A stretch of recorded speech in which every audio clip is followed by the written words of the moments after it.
অনুরাগের ছোঁয়া ধারাবাহিকের আগামী পর্বে আমরা দেখতে পাবো দীপা ও সোনারূপা অসুস্থ সূর্যের সামনে আসায় স্মৃতিহারা সূর্য নিজের অজান্তে আবারও নিজের রক্ত দিয়ে দীপার স্মৃতি রাঙিয়ে দিল। হ্যাঁ বন্ধুরা, আমরা এমনটাই দেখতে পাবো অনুরাগের ছোঁয়া ধারাবাহিকের আগামী পর্বগুলোতে।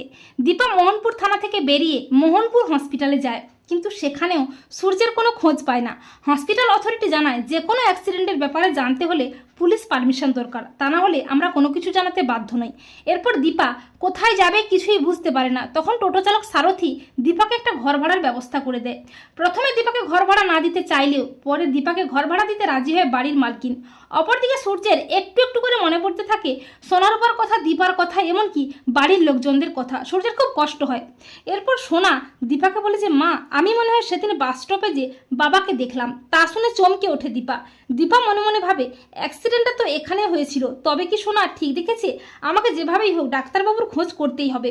এরপর মাঝরাতে ঘর ভাড়ার মালিক মোহন দীপার সাথে খারাপ ব্যবহার করলে দীপা সকাল হতেই সোনারূপাকে নিয়ে ঘর ভাড়া ছেড়ে চলে আসে।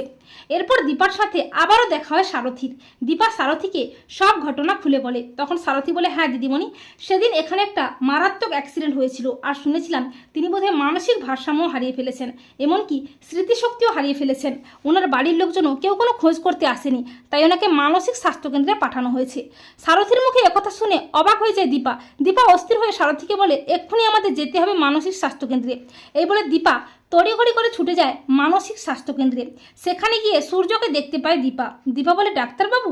দীপাকে দেখে দীপার মুখে ডাক্তারবাবু ডাক্তার শুনে সূর্যের একটু একটু করে মনে পড়তে থাকে দীপার কথা, সোনারূপার কথা।